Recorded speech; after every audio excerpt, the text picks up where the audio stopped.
This story is from NBC.com. Millions under severe thunderstorm watch in Northeast following deadly storms in central USA, May 27, 2024. Wild weather that killed at least 21 people over the long holiday weekend moved Monday afternoon to the Northeast, where more than 3 million people are under severe thunderstorm watch. The watch, which the National Weather Service said was in effect until 9 a.m. Eastern Standard Time, stretched across Philadelphia, New York City, Syracuse, New York, and other major metropolitan areas. The Weather Service warned the storms were capable of producing wind gusts of 65 miles per hour, quarter-size hail. The storm watch capped a torrid weekend across southern states and in the Great Plains. 8 people were reported dead in Arkansas, 7 in Texas, 2 in Oklahoma, and at least 4 in Kentucky. The deaths were caused by weather-related incidents, including falling trees. Kentucky Governor Andy Beshear said at a news conference Monday morning that the dead in his state included a 67-year-old woman in Mercer County, a 62-year-old woman in Hardin County, a 48-year-old woman in Hopkins County, and a 34-year-old man in Jefferson County. Another person is fighting for his life, Beshear said. We had devastating storms that hit almost the entire state, Beshear said, calling Sunday a tragic night. The storms damaged some Kentucky State Police phone lines, he said, adding that 911 calls were routed to other agencies. The weather caused massive damage to homes and businesses, but there was a bright spot, Beshear said. We did have a tree fall on a little girl who was riding her bike, and miraculously she is okay, even though the bike was damaged. He said, there's a bit of a hand of God in that story.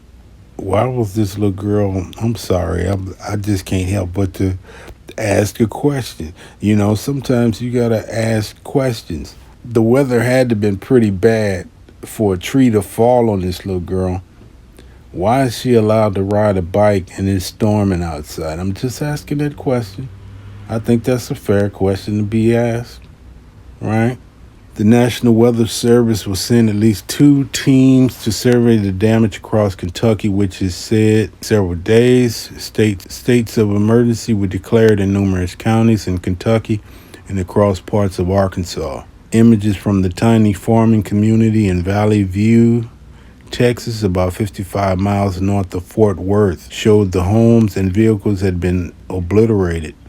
Weather watchers posted pictures from Missouri and Kentucky showing huge, ominous funnel clouds, as well as golf ball-sized hailstones. The severe weather stretched to Colorado, where a rancher and 34 of his cattle were killed in a lightning strike near the town of Rand, 80 miles northwest of Denver.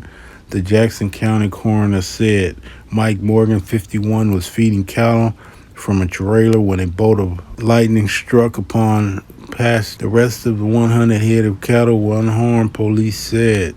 The Power Outage.USA website, which tracks energy connections, said more than 350,000 homes and businesses were without power at 3 a.m. Eastern in affected areas, including more than 158,000 in Kentucky. Arkansas had more than 57,000, the site said.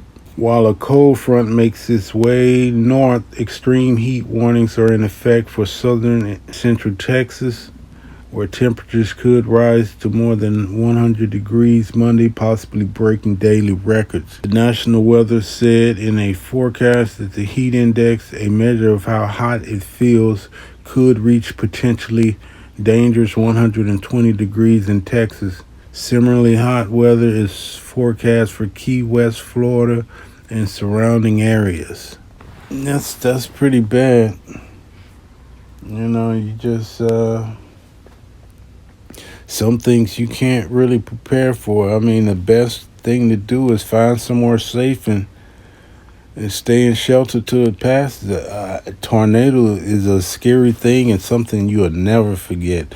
You don't have control over the situation.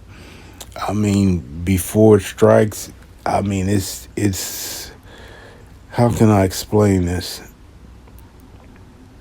At one point, the cloud changes different colors. You will see different colors in the sky: green, orange, red, yellow.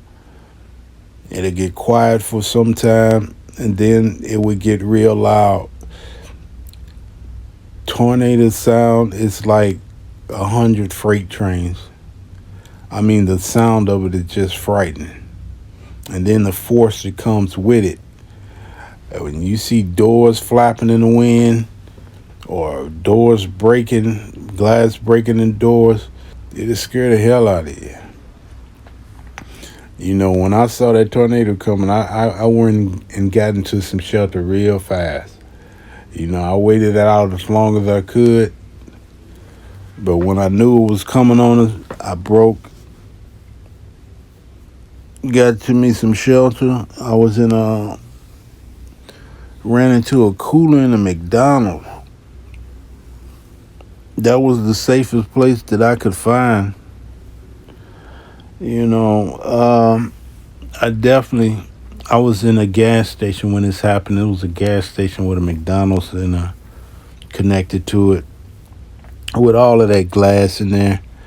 You know, it's best to get away from that. And then you got everything in this cooler that might come out flying at you.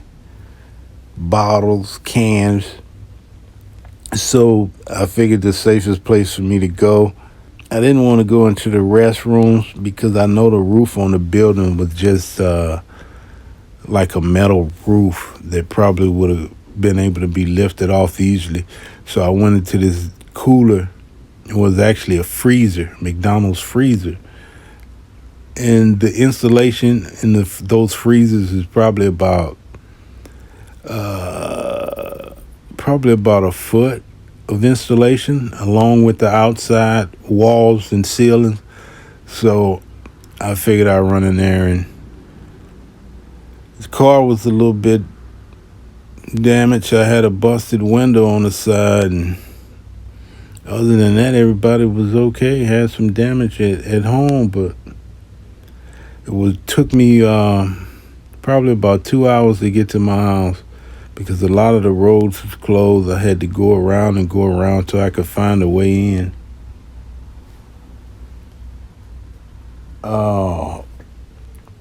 I think I do remember I was trying to get off on a normal exit, and they wouldn't even let me get off on that exit. There was so much debris on the roads that, you know, I'll find my way through it, though. But,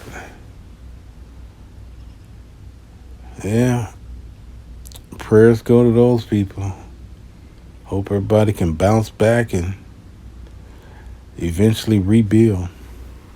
All right, let me know what you think in the comments, and I'll catch you on the next one.